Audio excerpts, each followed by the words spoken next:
I was famous for 9 terrible days. And you don't remember the unspeakable things that you did? Part 1. Be grateful for that I don't know what fills your muddy memory slot from Wednesday, 1st November to Friday, 10th November. Perhaps, if you reflect on those days, you feel an ache in your skull. The mash of your gray matter in a hydraulic press. There's a small part of you that knows, isn't there? You've forgotten something. Try not to remember. I don't want to think about what would happen to you. 9 months later, there's no mention of me anywhere. No articles, no recordings from concerts. I deleted my entire discography and online presence, just to be sure. But that was an unnecessary cherry on top. I didn't just rewrite folks' memories, but existence itself. And I did it to save myself. To save you, I was a famous artist known as Fen, which is my given name. Quite a unique one, I was told, by numerous record labels over the years. However, success eluded me. Still, I kept myself grounded. By mid-2023, I was quite proud of the 300 hardcore fans I'd gained on YouTube. It's a shame that anything under 1 million subscribers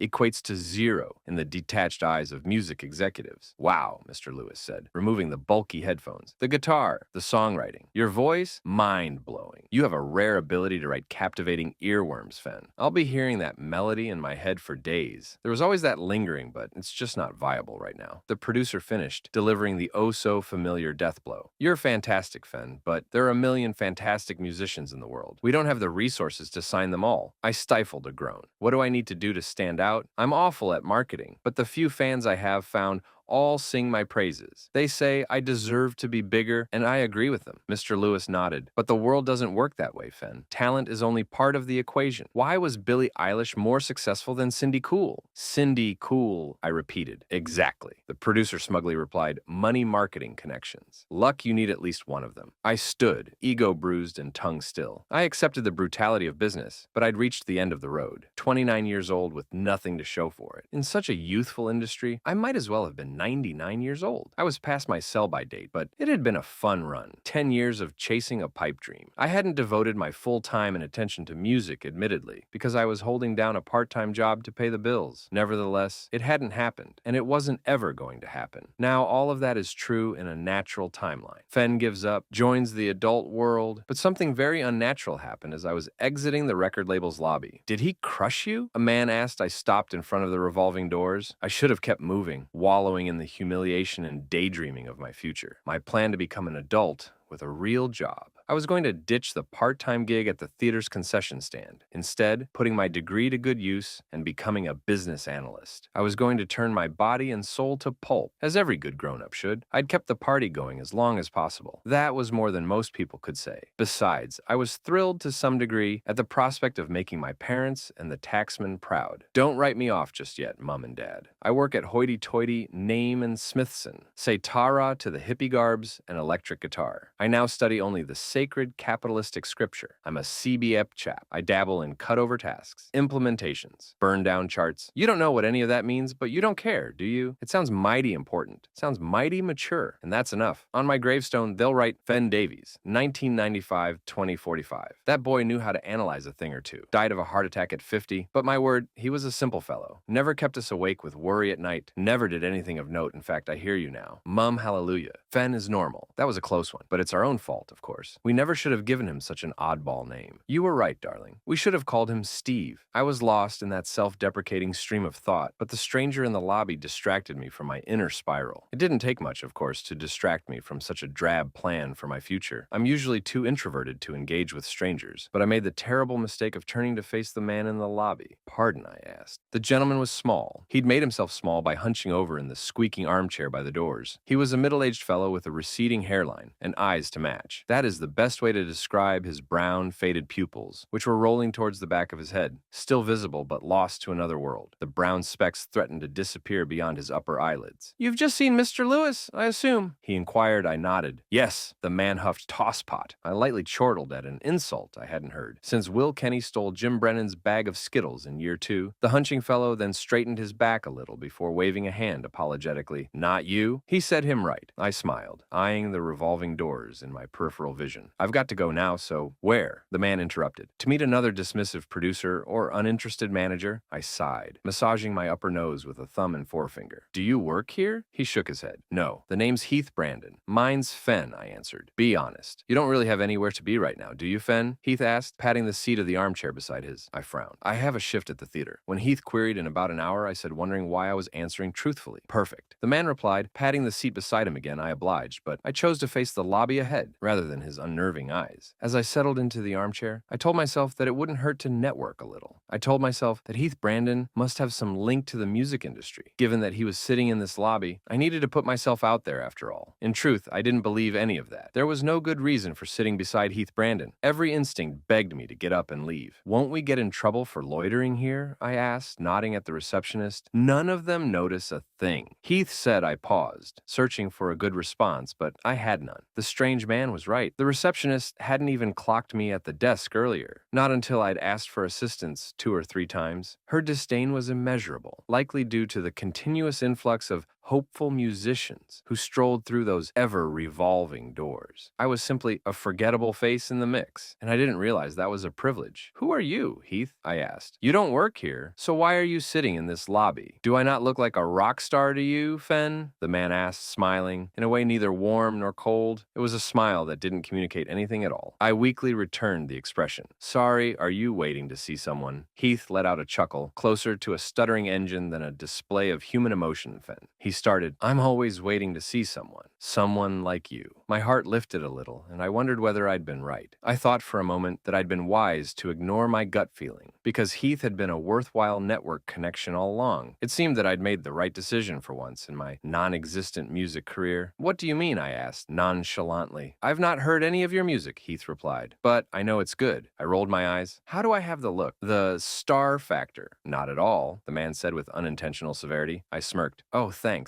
Nobody's born with that star quality, Fen Heath explained, but millions of people are born with talent. Mr. Lewis gave you that spiel, didn't he? He'll have used it to pave over the cracks of his rather cruel rejection. I nodded. Well, the man isn't wrong, he continued. You are one of those talented people. I see it in your eyes. You're tired, Fen tired of being overlooked, and you're not delusional. My gut is never wrong. Like so many before you. You're on the verge of greatness. I've heard this spiel before too. I'm afraid I sighed. Every famous artist was once a nobody. And how do you become somebody? That's what you want to know, isn't it? Heath asked. Do you have some magical answer? I laughed. Yes, he answered with absolute sincerity. I can make you famous, but you must understand what fame entails. I grimaced, suddenly suspecting that I'd wasted a few minutes of my day. Heath became, to my eyes, a mentally unwell stranger who'd wandered into the record label's main lobby area, one who'd gone unnoticed by the disengaged receptionist. I felt my cheeks redden as I started to believe that I'd been sucked. I was so desperate for stardom that anybody could have sold me the moon. You don't believe me, Heath said in response to my long silence. You think I must be some crackpot? I shrugged. If the shoe fits, what is fame if not a stroke of magic? He asked Mr. Lewis. Puts it down to money, marketing connections, or luck. Maybe a combination of all 4. But he's wrong. It's magic. I was disconcerted by the man's verbatim echo of Mr. Lewis. But the quick-moving conversation derailed my train of thought. Listen, I started. This has been lovely, but what Heath interjected, a hint of aggression in his tone. And for the first time since meeting him, the mysterious man's disposition shifted from harmless to threatening. For the first time, I felt something other than embarrassment. I was afraid I really have to go, I said unsteadily, and sit in your car for... Heath paused to check his watch 55 minutes. Then, you'll stand behind the Palace Theater's concession stand for several hours. You'll overhear the performances of actors and singers who found their dreams. Meanwhile, you'll shovel pick and mix into grotty containers. Does that sound right? You said you don't work here, I bluntly replied, starting to feel irritated. I don't see how you'd be able to help me. Oh, I can help you,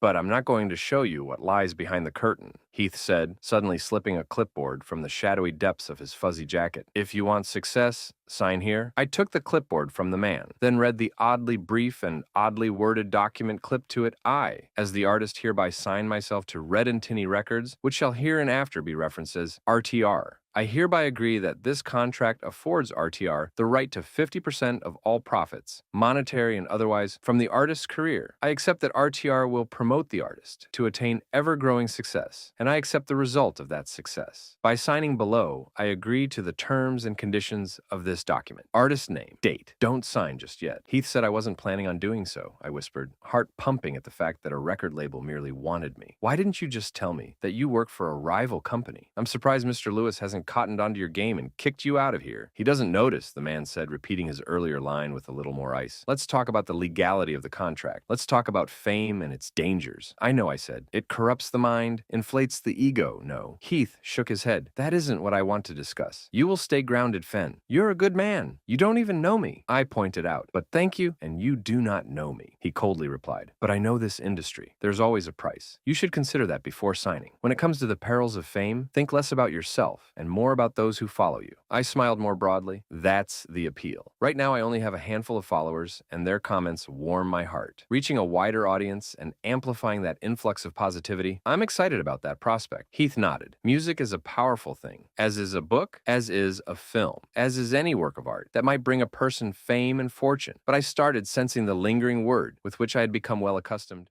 Part 2. But I started sensing the lingering word with which I had become well accustomed. You want to reach the masses, the man said. You want not only to create music, but for it to be heard and appreciated. For thousands upon thousands of people to tell you that you have changed their lives. That'll fix you, won't it, Fen? That'll make you feel like more than a drop in a large pool. My face whitened as Heath's scanning eyes passed over my brain, tugging at the strands of my innermost insecurities. The crooked man knocked and bruised a few nerves as he searched. But you won't be a person to them, Heath warned, pupils nearly vanishing as they rolled closer to the edges of his eyelids. They won't see Fen, the young man who just wanted the world to hear his art. They'll see something that belongs to them, the one who gives songs that speak to their experiences, love, loss, and the passage of time. Whatever words you spill into their ears will not tell the tales of Fen Davies, but the tales of his followers. Later, I would feel a pang of fear, wondering how Heath had known my surname. But later than that, following the most hellish week of my life, I would not wonder at all, and it would not terrify me to the same extent as the other happenings. While sitting in the studio's lobby, I was focusing only on the glistening contract in my lap. It outshone Heather's glaring words of caution. My dream was about to come true. To be heard was all I'd ever wanted. It wasn't about the money. My parents would have fainted at such an admission, but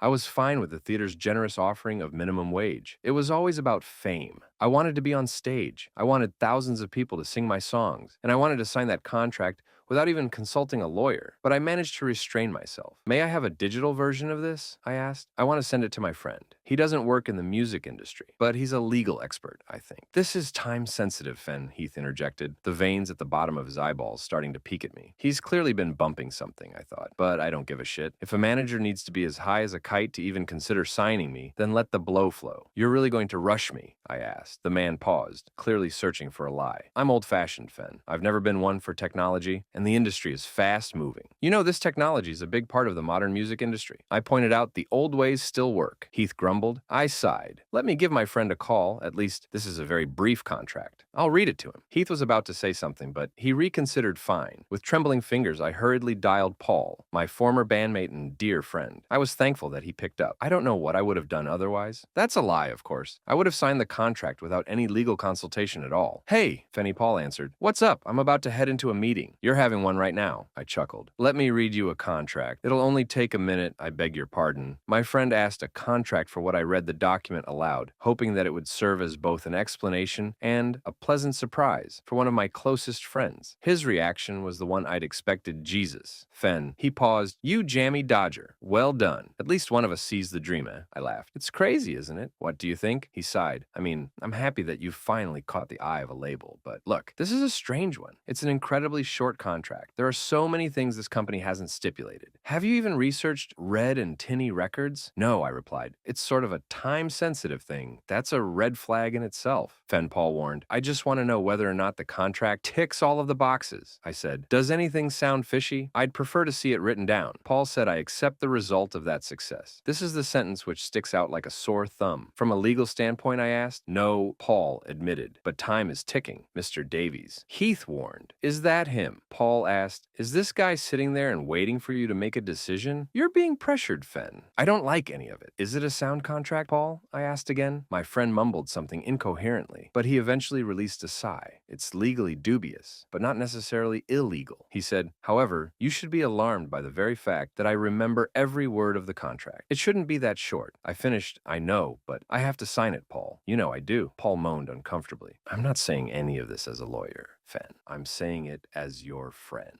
This is one of the least trustworthy contracts I've ever come across. The whole thing smells, and I just Googled the name of the label. I didn't find any mention of. Technology is noise. We don't have an online presence," Heath interrupted, his keen ears having somehow heard my friend's voice through the receiver. "I think I'd like a decision now." "Fen, I'm doing it," I whispered, hanging up the phone before Paul had another chance to protest. I knew my friend was right. I'd known it before ringing, knowing it the second I locked eyes with the strange man, whose form looked less and less human with every passing moment. But every jolt of dread was counteracted by a fresh surge of endorphins. I kept envisioning my new life, the one I'd been chasing for a decade, and I did what I was always going to do. I scribbled my name and the date on the contract. Then I thrust it back into Heath's hands. The man smiled, rolled off the edge of the chair, then stood with the hunch in his back, seeming to worsen. "I hope this finds you," Heath whispered ominously before passing through the revolving door. That very same evening, before I'd done a thing, the growth began. My follower count on each social platform rose into the thousands, driven by some marketing scheme I hadn't even seen unfold. But I wasn't complaining. I was happy to let Heath work his magic, happy to let him keep his secrets, given that there were results on day one. The following morning, I received a thin, brown parcel in the post. Inside was a packaged version of my unofficially released debut album, The Land, which had been collecting dust on SoundCloud for years. The vinyl sleeve depicted a sprawling forest of fir trees which stretched beyond the horizon. I also found a slip of paper at the bottom of the brown parcel, signed below Mr. Fen Davies. "If you grant Red and Tinny Records the authority to officially release your debut album on Friday, 3rd November 2023. I signed my name without bothering to call Paul and endure another lecture." I posted the letter immediately, but wondered how it would even arrive in time for Mr. Heath Brandon to release my album the following day. It was only later, upon admiring the mock-up vinyl of my album for a second time, that my opinion started to shift, that the skyscraping trees took on new life. The artwork was still striking, but it struck me with dread, not wonder. And the longer I eyed the landscape, the more I felt threatened by the watching woodland. The more I imagined in the darkened recesses of the forest, eyeballs rolling into skulls, yet still somehow seeing me, I flipped the vinyl sleeve over, not wanting to tarnish this exciting day, the day that I hoped would precede my meteoric rise to fame. I predicted, of course, a modest start. Whatever promotional campaign Heath had planned, I expected my subscriber count on YouTube to reach several thousand, and I was excited for that. I was prepared for that. Nothing more, but there was much more. I woke on Friday morning with a heavy rattling head, a wallet loaded with loose change, the groggy sensation that follows a restless night. Giddy anticipation had kept me fidgeting in bed, and if I'd known that The Land was scheduled for a midnight release, I wouldn't have slept at all. I would have been glued to social media as the unprecedented whirlwind began. Instead, I unlocked my phone around 10 in the morning to find a storm that had already been raging for hours. What the fuck, Fen? I just listened to The Land. I'm sorry for being an arse. If I'd known you were sitting on such a gem, I'd have been screaming at you to sign the contract. You're incredible, incredible, incredible, incredible. I beamed happily at the message from Paul, though I was simultaneously irritated that he hadn't been quite so mesmerized by The Land when I finished it 3 years earlier. The music was the same, only my status had changed. Still, that thought quickly drowned in an avalanche of noise. A staggering number eyeballed me from the bottom of my screen. Atop the YouTube app was a red, bloated notification bubble, presenting an integer that seemed to be a glitch, 46,568. Heart squirming on my tongue. I hurriedly scrambled to check my channel. The notifications were real.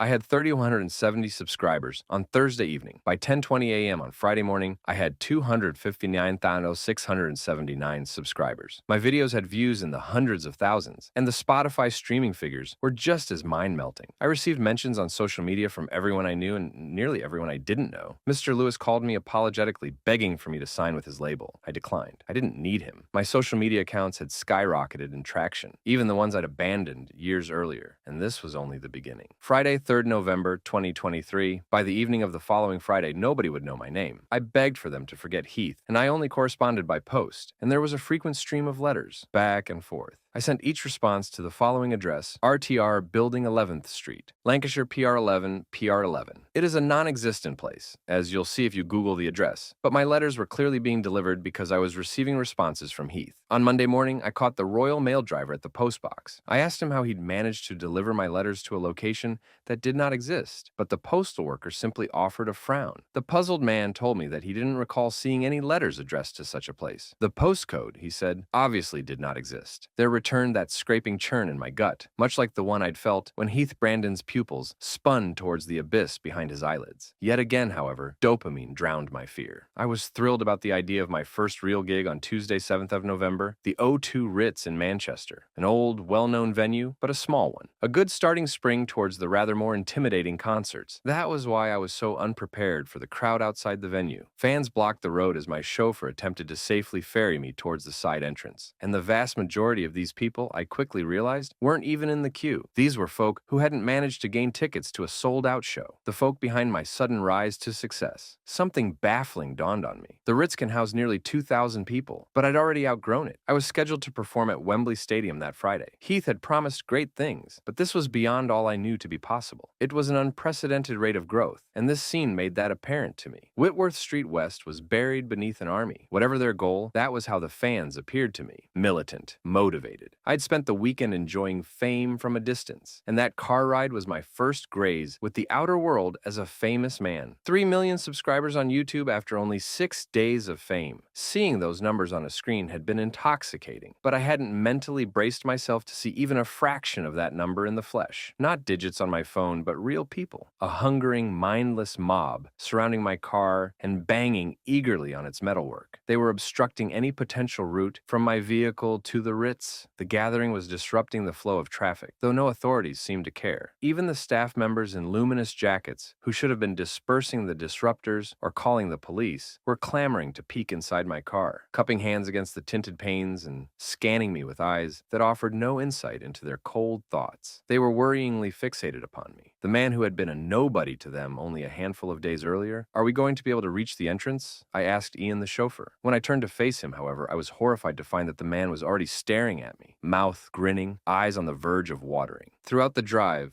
long before we'd even reached Whitworth Street West, I'd viewed him as a poor driver, speeding and swerving, nearly colliding with curbs and cars, but I realized I'd simply been avoiding the truth I'd seen in my peripheral vision. Ian had been driving terribly because he was repeatedly taking glances at me. I'm a huge fan, Fen, the chauffeur whispered. I smiled, striving to look at anything but his possessed eyes. I locked onto his smile instead, but those curled lips perturbed me. Much like the members of the mob who'd surrounded us, the driver was hungry. Dribble had trickled from his lips and coagulated in his facial hair. A sign that, as I'd feared, he'd been eyeing me in this way since the start of the journey. Thank you, Ian, I replied nervously. Anyway, how am I going to get inside the venue? A tear escaped the driver's left eye, revealing something that told a different story from the one painted across his smiling face. A face that was practically quaking with ecstasy. I'll dispose of them, he choked, as if gasping for air. Then Ian unexpectedly birthed something through the narrow canal of his compressed lips. I'd never been so haunted by the mere sight of a tongue's tip, but it told a dreadful story. The snake moved almost imperceptibly from one side to the other, not quite licking lips, not quite doing anything human. It retreated to the depths of mystery behind the man's terrifying smile, and there followed a moment of stillness. I screamed when Ian slammed his foot onto the accelerator. He refused to avert his gaze from me as our vehicle tore forwards. The crowd scrambled to part down the middle, creating a safe passage for us. I closed my eyes and slammed my hands against my ears to mute the terrifying clunks of bodies falling off the bonnet. What horrified me more than the driver's series of near murders, however, was the unaffected temperament of the crowd. The injured fans did not shriek, but continued to squeal excitably. Part 3. Around 6:45, Gina came to fetch me, and I followed her along the long corridor towards the main stage area. Have you met the members of your band? Yet, he asked. Band, I gasped. Heath said we'd use backing tracks. How are there musicians who have learned how to play all of my songs already? Don't ask me, Gina shrugged, tapping the lanyard which bounced against her blouse. I'm just a stagehand. The support band suddenly burst through a set of double doors ahead of us. I wanted to greet them, so I was a little disheartened when Gina shepherded me to one side. I wouldn't say anything to them if I were you, she cautioned. What I asked, why she frowned, nodding at one of the approaching band members. Glenn was unhappy that the crowd drowned out their performance by chanting your name endlessly. Tori Towards the end of the set, he was vocal about that, and Gina didn't need to finish her sentence. I eyed the members of the synth pop outfit as they walked past, quickly spotting Glenn's drenched shirt and shattered sunglasses. He bore a deep gash above his right eye, either from a stray shard of his damaged shades or a projectile launched by an audience member. Whatever the case, he looked disgruntled, and I was glad that he didn't spot me hiding to one side with Gina. I had no doubt that he'd blame me for the crowd's reaction. Sorry about that, she sighed. The vibe's been off today. I nodded, understanding all too well. Are you ready to head up? Gina asked. You've got 5 minutes? I shrugged. With a crowd like that? Not really. She smiled warmly, as if seeing me for the first time. You really are a fish out of water, aren't you? You'll be fine, Fen. They don't bite. And I truly believe that as I walked onto the stage 2 minutes later. Truly believed that I'd simply experienced a storm of success which would upturn anyone's mind. I took my guitar from Gina and stepped into the glow of the disorienting overhead lights. Euphoria gripped me as I hooped the Fender's nylon strap over my shoulder and prepared to adjust, not only the strap, but my mind. I braced for the fame that I'd spent half of my life craving. But, as nearly 2,000 illuminated faces locked onto me, there erupted a cry which tore through my earplugs. It was not a cry of excitement, not a cry of pain. The audience's combined scream rose and fell in some atonal melody from another realm. Yet, the concertgoers' screeches, synchronized perfectly, conveyed some feelings that they all shared. It was, once again, an emotion that did not truly exist, not in a human sense. It was an emotion that petrified me, something deeper and darker than fury or malice. It was an unknown desire, but what I did know was that I no longer wanted to be there. No longer wanted to be followed by the unblinking eyes of my many fans. I paced from side to side, desperate to escape their tracking gaze, but it was useless. No stage would have been big enough. This isn't even many fans. This is a pond, and there's an ocean waiting for you beyond those doors. You're facing only 1,500 people, and there are 3 million hungry sets of eyes searching for you. Maybe 4, 5, or 6 million by the time you leave this place. The 2-hour set was a blur, a well-performed blur as far as I remember, but I'm sure the crowd would have applauded even if I'd strummed the wrong strings, sung the wrong notes, or yelled that they were freaks who needed to bog off. And they applauded so enthusiastically, in fact, that some of them seemed to be in pain. I glanced at one woman who was pressed against the barrier below the stage, and her body seemed to be twitching in agony as she clapped her palms with excruciating force. I felt bittersweet relief when a smiling stagehand who surveyed me as greedily as the crowd nodded from beside the stage to indicate that it was time to wrap up. This is my last song, Eagle, I muttered, anxious that I might be slaughtered for daring to finish the set. We love you, Fen! A man screamed, bawling as he did. Love. I mumbled some nervous words of thanks after completing the encore, but not a soul responded. They were hypnotized, and I watched in fright as every single member of the crowd continued dancing long after the music stopped. 1,500 people performed the choreography to Eagle with unsettling synchronicity, reminding me of the eerily uniform cry they had emitted when I first came onto the stage. There was nothing playing over the speakers, and not a voice sounded from the crowd. The only sound in the room was the clicking and clacking of 1,500 pairs of squeaking soles against sticky tiles. My silent fans directed all focus towards the dance. How was that? Gina obliviously asking as I stumbled down the stairs. It was, what are they doing?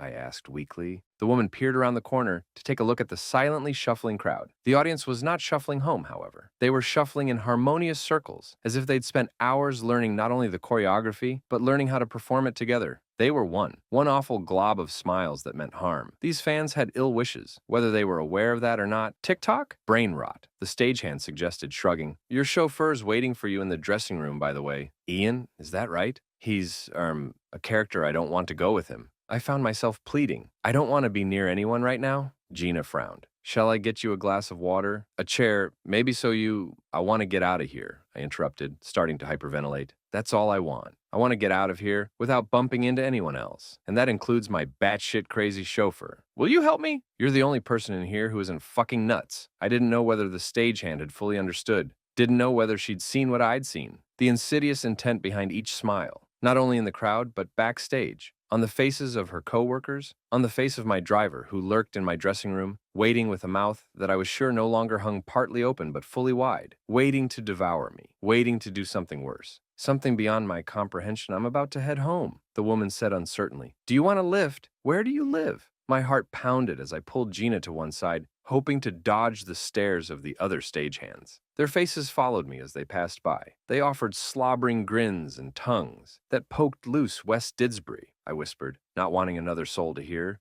Gina sighed. That's a little out of my way, but okay, thank you, I gushed. The stagehand led me away as hurriedly and discreetly as possible. We swerved past outstretching hands from murmuring staff members. Each hungering fan was stuck on one word or another, as if glitching, "Fen more me." I tried not to decipher the meanings of these deranged utterances. I kept my eyes fixed firmly forwards as Gina led me through the fire exit, and I inhaled a satisfying lungful of air as we escaped onto the walkway by Rochdale Canal. Well, we made it. She exhaled. I parked by the train station. That's the only problem. I pulled my hood up, tightened the cord, and nodded. Let's just move quickly. Hopefully nobody spots me. We gave Whitworth Street West a wide berth and tiptoed tentatively through the bustling city center. Even after putting the Ritz behind us, however, Manchester's streets seemed to be filled with chants of my name. I wanted to believe that these were the chants of concert-goers, but something told me that those 1,500 people were still inside the venue, still caught in a hypnotic, soundless dance. Nevertheless, my lackluster disguise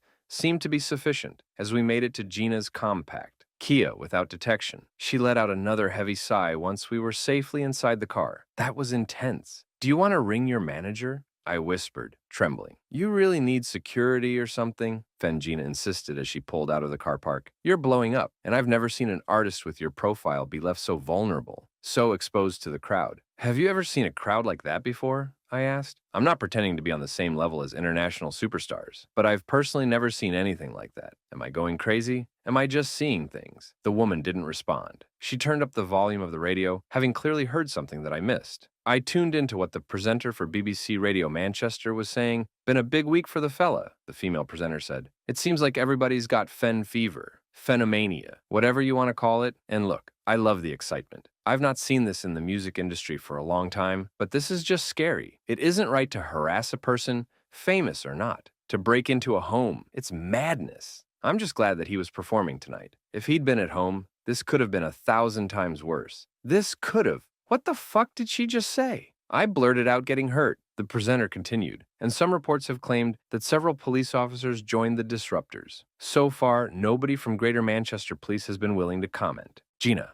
I started shivering. Please don't tell me. She means what I think she means? The stagehand's face lost its color. I'm so sorry, Fen. This is awful. I'm just glad you're safe. Why are they in my home? I cried, refusing to accept the reason. Where should I take you?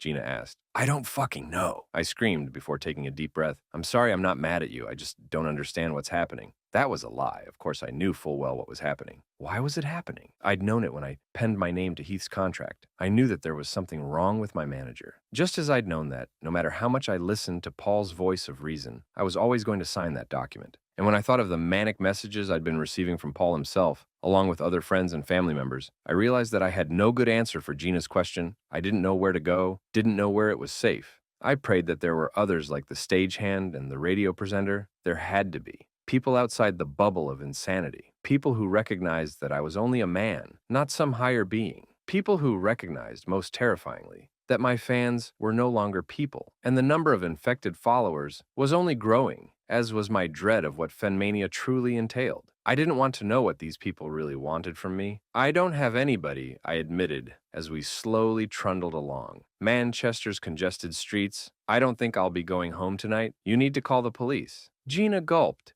Did you hear what the radio presenter just said? I asked. The police are fucking crazy too. I saw it outside the Ritz earlier, you know? The people who should have been calming the crowd were part of the crowd. You saw it backstage. Please answer my question, Gina. You see famous musicians in the Ritz every week. Have you ever seen a crowd like that before? She hesitated for a moment, contesting the truth, but the woman finally conceded, finally shook her head in defeat. No. The stagehand said those people were off the fucking wall. Ask me. This whole thing, the radio presenter continued, is embarrassing. I loved NSYNC when I was a girl. I wanted to marry each and every one of them. Would I have stood outside their homes in the hope of seeing them? Sure, it wouldn't have been right, but I would have done it. Would I have broken into their homes and stolen their possessions? Absolutely not. Fen is a person, nothing more. If you've taken part in tonight's awfulness, you need to hello. There followed a pause, and my eyes were drawn to the radio, as if I might be able to stare through the plastic of the dashboard into British Broadcasting Corporation Manchester's studio. Might be able to see what was happening in the presenter's broadcasting room. I saw nothing, but I sensed it. heard it in the static traveling over the airwaves. There was somebody else in the broadcasting room, somebody watching the presenter, a person who had filled her body with some contagion that she passed on to me, a communicable dread transmitted through that simple hello, she repeated, voice cracking. Sorry, everyone. There's somebody in the one moment, Jonathan. I think there might be. Wait. Jonathan, is that you? Fen is us? A voice hissed in response. US, US. There followed a scream so unnatural that it took me a moment to realize it had stemmed from the presenter herself, and the British Broadcasting Corporation did not cut to some sturdy, reassuring message about technical difficulties. They did not promise to handle the situation and resume normal broadcasting. All that sounded following the presenter's piercing shriek was the crackling drone of dead air. I live in Russholme, Gina whimpered, pretending not to have heard. I'll take you there. We traveled the rest of the way in silence. Both of us eyed the passing cars and pedestrians fearfully, wondering whether a demented fan might lunge at any moment. Might topple Gina's titchy Kia without much resistance at all, then tear me out. Do with me whatever worshippers do when they have a god in their clutches. Fen is us. I finally understood the emotion I had seen on their faces. It was love and hate combined. It was such an impossible marriage of humanity's fiercest emotions that it had rendered my followers inhuman. I realized that even they might not know what to do with me once they had me. Ian had certainly seemed unsure as to what he wanted when his face was only inches from mine.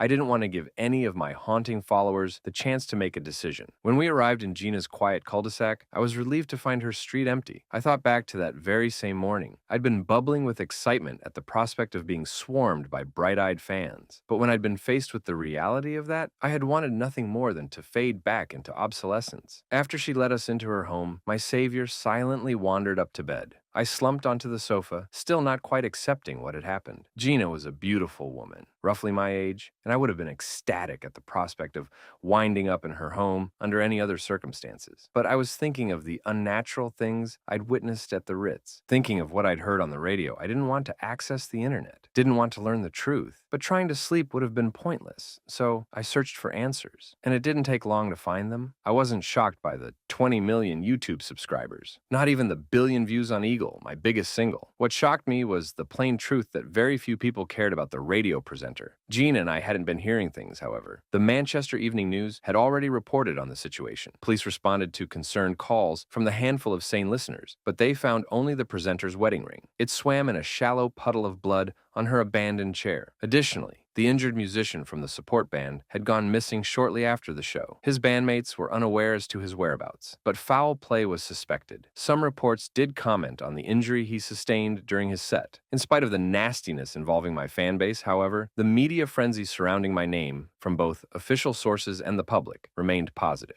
or, at the very least, not negative. Everything came back to that false emotion, that unholy mixture of love and hate. Fen, I am Fen. The land speaks to me, I will burn all others. Burn the world until all is Fen. I spent the night reading messages such as those, tortured myself well into the early hours of the morning, and it took hours for an idea to finally strike me. I searched for a pen and paper, then started scribbling a blunt message for Heath. Get me out of this contract. I included my new temporary address in Russholme, praying that no crazy fan would find the letter, and I posted it before the sun rose. You should lie low, Gina said, over breakfast. I don't know whether you've seen things online, but I've seen, I sharply interrupted, not wanting any reminders. Thank you, Gina. You didn't have to help me. You still don't. I don't want you to put yourself in danger. She waved a hand. I'm not going to send you out there. People are going missing, Fen. Not just the presenter and the musician. There have been all sorts of strange stories this morning that only worsened over the following days. I remained inside on Wednesday and Thursday, tried to ignore news stories of disappearances, altercations between my fans and those who dissented. It was starting to feel far bigger than me, far bigger than even the tens of millions following me. Civilization was disintegrating. On Friday, the day of the dreaded Wembley performance, Heath's response finally came. Part 4. On Friday, the day of the dreaded Wembley performance, Heath's response finally came to Mr. Fen Davies. Regarding your inquiry, I ask you to first reflect on last Thursday's consultation. Did I not caution you, Mr. Davies? You have the gumption to succeed, but perhaps not the persona, not the pretty bow to wrap around your talent. I imagine you have written to me out of fear. I see no mention of your legal friend. Are you afraid to talk to him? Afraid that you might find yourself speaking to a man you hardly recognize? Fortunately for you, there is an unwritten termination clause. But I am a man of business. First and foremost, Mr. Davies, I seek only to safeguard my interests. Therefore, you will attend the show at Wembley Stadium tonight. I will find you, and we will discuss the termination of your contract. But there is still a performance scheduled to happen. And happen it must. Signed, Mr. Heath Brandon. You have a friend who could get you out of this mess? Gina asked as she read the letter after me. I shook my head. Paul's not Paul anymore. I opened my phone and read his most recent message. Fen. Talk, Fen. Talk. I have to meet Heath, I said. Have to hope that he'll give me a way out of this. Do you want me to come? She murmured. I shook my head again. I'm going to London, Gina. It's too far. Too dangerous. You've done so much for me already. You need to wait here. Wait until things look a little more normal again. Gina nodded sheepishly, seemingly embarrassed that she offered. I thought for a moment about the prettiness of her flushed cheeks, realized that I probably would have asked her out to coffee under different circumstances. We might have got along had it not been for the awfulness of that night at the Ritz, but none of that would matter by the end of that Friday 10th of November. I bumped into her again, months later, but she didn't recognize me. Much like everyone else, she didn't remember the true horrors of November. I did not contact my chauffeur to take me to London, did not contact anyone, did not respond to the hundreds upon hundreds of messages from my loved ones, who were no longer my loved ones at all. Messages from my mother and father, Paul people, who had been assimilated by some homogenous thing that sought only to consume me, sought to assimilate me too. I had to undo everything and bring my loved ones back. Had to bring everyone back, donning a low-effort but effective disguise of a hooded jacket and a pair of Gina's sunglasses. I boarded a train from Manchester to London. No passengers recognized me, but my skin tightened as I overheard one particular conversation. You love Fen, don't you? One girl asked. I do, her friend replied. Good, the first girl whispered. Sarah didn't love him. No, she didn't. The second girl coldly said Sarah's quiet now. The first girl said yes. The second girl agreed Sarah's quiet. In the reflection of my window, I squinted at the two girls who appeared to be in their late teens. They sat across the aisle from me, horrifyingly close, close enough for me to see their eyeballs tumbling backwards, spinning towards their upper eyelids. Much like Heath Brandon, each girl was left with only the very edge of their pupils on display. And that felt more horrible than their eyes, showing only the whites. Still seeing the faintest sliver of those brown pupils was far, far worse. I wish I'd turned away from the reflection sooner. Wish I hadn't seen something emerge from the first girl's mouth. Not a tongue, as I'd expected, but an index finger. The appendage tried to escape, but it was swiftly swallowed by the girl. And then, as I clasped my mouth to stifle a scream, I saw her left eye momentarily slide to the side of the socket. It revealed a second eyeball vying to look out, but the girl tapped her temple to regain control. Her eyeball slid back into place, reclaiming the socket by pushing the second one away, pushing it into the back of her head. That 2-hour journey was both the shortest and longest trip of my life. Time and space did not exist in that disturbing land. I prayed that the hoodie and Gina's bulky glasses would distort my appearance, enough not to draw attention, for I knew without a doubt that the two girls were not the only deranged passengers on the train, and I certainly knew they wouldn't be the only ones outside the train. Navigating London was the greatest hurdle, a city of 9 million people. My subscriber count had hit 100 million on YouTube that morning. It was safe to say, given my rate of growth, that a high percentage of the city folk crossing my path belonged to Fen's hungry pack of fans. My name echoed around the capital's packed streets, sometimes hushed and other times fanatically bellowed. I used the many bodies of London commuters and tourists to conceal my hooded form as I made my way across the city center. Then, I found a bus that took me directly to Wembley Stadium, and I curled into a ball on the back row shrank and hid from the dozens of Fen fanatics who were chattering around me. That chatter quickly devolved into nothingness, an endless stream of repeated words that had lost all meaning. I was thankful that the fans beside me did not attempt to start a conversation. I was certain that they would spot me if they were to give me even a moment's worth of attention. That journey felt endless, but I made it to Wembley with all limbs still firmly attached. We arrived on the top level of a multi-story car park around 6 in the evening. 1 hour before my show was set to begin, I waited for everyone else to depart the coach before I dared to stand, but I didn't hang around. I had an objective more vital than the all-consuming one I'd been pursuing for a decade. I was there to beg Heath for an end to this nightmare. As I exited the bus and made my way across the top story of the deserted structure, my chest started to pound. The fans had already vanished, and not being able to see the evil was terrifying. I felt like an exposed wound. For a beautiful moment, I wondered whether Heath had already worked his magic, wondered whether he'd already nullified my contract and made everybody forget me. The sound of clapping shattered that fantasy. I followed the growing roar of applause to the structure's top floor barrier, and one of Wembley Stadium's entrances came into view. There stood a crowd of thousands below the not-so-distant building, tens of thousands. From my elevated position, I spotted a slight clearing at the center of the crowd. Dozens of hands were hoisting something into the air, and by the time that something came into view, it was too late. Not something, but someone. It was the musician from my supporting act at the Ritz, the one who'd chastised the crowd for chanting over his performance. The frightened man's voice traveled hundreds of yards to my watching point from atop the multi-story car park. "Help!" he screamed. "Somebody!" The musician was shushed by thousands of whispering voices and fingers on lips. Then, the man's wriggling body was slotted not into the gaping jaws of one particular crowdgoer, but the fan's gaping eye socket. The musician's body slowly disappeared into the fan's very skull. The artist's fingers were the last to disappear. I wasn't sure how my eyes saw the horrific details from hundreds of yards away, but nothing from those days answered to the laws of logic. I wish, of course, that I hadn't seen each twitching extremity slip in the nothingness behind the fan's rolling eyeball. Just as I wish I hadn't recognized the man who had consumed the musician Paul. There must be a show. A voice spoke from behind me. I spun to see, illuminated by the faint glow of a nearby lamppost, the hunching figure I had met in the lobby of a recording studio. It had been little more than a week, but it felt like an age. "What have you done to me?" I croaked. I considered lunging forward, but I was haunted by the figure's unnatural appearance. His body seemed to hide something. It seemed to be hunching not from poor posture, but a desire to conceal his true nature, to conceal whatever festered behind the whites of his eyes. His rolling pupils clearly saw something not above him, but within his head. I thought of the way Paul had absorbed the musician through his bulging eye socket. Thought of the fingers I'd seen crawl out of the girl's mouth on the train. I accepted the terrible truth I had already suspected. My fans were not simply killing people, but taking them away from the world. Sarah's quiet now. And those quiet folk, much like me, have been forgotten by all of you. "What have I done?" Heath asked icily. "I have done nothing to you."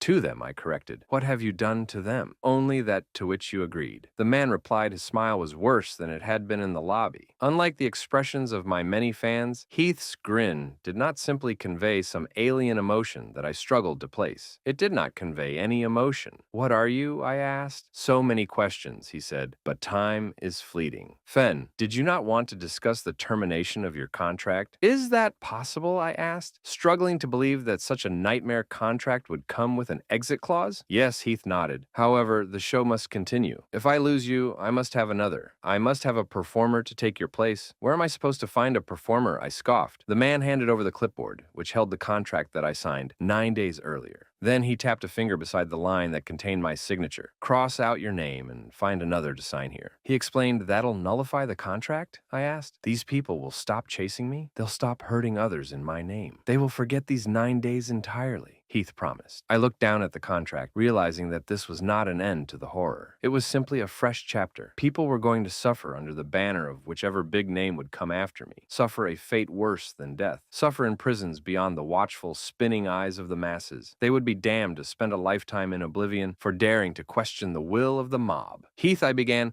looking up from the clipboard. The crooked man had, of course, blown away in the chilling autumnal breeze, vanished entirely from sight, and my eyes were pulled once again towards the barrier at the edge of the car park. Pulled not by noise, but rather the lack of noise. My gut swelled like a black balloon as I took timid steps forward, and it burst when I peered over the edge. The thousands upon thousands of fans waiting on Wembley's doorstep were all standing motionlessly. They had all turned around to stare directly up at the top of the car park. To stare directly at me, I understood the dread that had been burgeoning for days. This was the forest that had watched me from the album cover for The Land. The crowd was the forest that stretched far beyond the horizon, into the abyss. And I screamed when the people started to move, as I'd expected them to remain rooted to the ground, much like the trees. But they charged at an unearthly speed, moving rapidly towards the bottom story of the car park. I realized that I was trapped. There wasn't time to descend 3 stories and flee through the main entrance, not without meeting the wall of salivating fanatics. My eyes locked onto the man leading the pack, the man who had pushed his way to the forefront of the charge. It was Paul, and he, much like the others, did not look away from me as he sprinted forwards. 10 or 20,000 parasitic people cranked their heads backwards as they approached the bottom of the car park. They strained to keep their white, hungry eyes glued to the man above them. I finally willed my legs to run, though I did not expect to escape. I was simply after a quicker end. As I scurried down each level of the structure, following the white arrows on the tarmac, the roar of the crowd grew. The entire car park threatened to collapse under the weight of thundering feet, and I stopped on the mid-level, finding myself face to face with Paul. My friend had soared far ahead of the pack, and we eyed one another for several silent seconds. He wore a face cosmetically like that of my dear friend, but his expression did not belong to Paul. Gone was the class clown who had perched on my windowsill at 4 in the morning, thrown the window open, and drunkenly serenaded our campus with a looping rendition of Wonderwall. Gone was the braying laugh he'd unleashed as our fellow students begged him to either stop or perform any other song. Gone was my best friend. In his place was a rabid animal that showed no sign of slowing. Paul didn't even notice the clipboard in my trembling hands. Much like those university students, so many years earlier, my pleas were ignored. He barreled into me, sending me to the gravel fen. "Fen! Fen!" Paul repeated with labored breathing as a droplet of spittle hit my eye. "Paul, please," I begged, squirming beneath him as other fans approached. "I don't know what you and the others want from me, but we are you," he growled, pupils locking not onto me, but the top of his eyelids. Then, my friend's cheek pushed outwards, and the haunting outline of fingers reshaped his skin. The musician within Paul's skull fought to be freed. I closed my eyes and prepared to meet the same terrible end, prepared to join the mass, for we were all Fen YU. Paul asked I want it, I knew what he desired, and I knew that he shouldn't have it. I would have chosen death over sentencing my friend to the perils of fame, but that wasn't an option. Even the musician's horrible fate wasn't an option. It was clear to me that the crowd had planned something far worse. For their god to devour me wouldn't be enough, and I feared that unknown fate above all else. So I did a cowardly thing. "Fie, Paul," I cried as I reached towards the fallen clipboard beside me. "I've got it right here. You just have to sign, and then you'll be me." "You'll have." Paul startled me by quickly unpinning my body, rising to his feet, then snatching the clipboard from my quaking hands. And my old friend did not hesitate. Did not say a word, in fact. He simply snatched the pen, which was attached to the top of the board by a jangling chain, and etched his name beside my own, the one I'd crossed out. Paul signed the contract moments before the mob reached my body.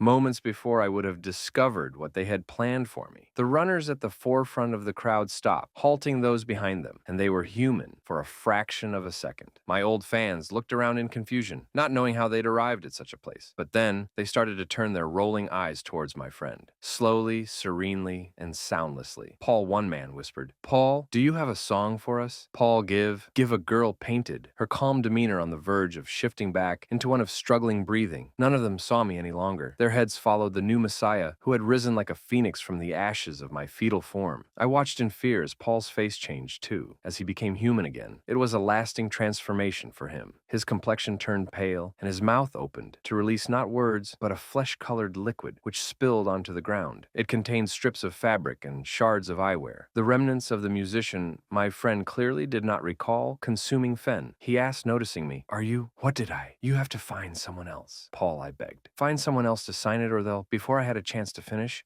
my friend ran straight to the store's side door and used the staircase to flee. A staircase that, in my blind panic, I hadn't even considered as a potential exit route. It thankfully took a few seconds for the crowd to return to their fanatical state, but they wasted no time in pursuing Paul. And as that new wave of fandom hit the world, it caught me too. I know this because my memories of the next few days are foggy. That's how I know all records from Friday 10th November to Tuesday 14th of November must be false, much like the records from my 9 days of fame. I have no idea what truly happened during those 4 days of Paul's stardom, but I know that he did not find a new artist for Mr. Heath Brandon. My friend has been missing for 9 months, I fear, with near certainty that he met the fate which awaited me.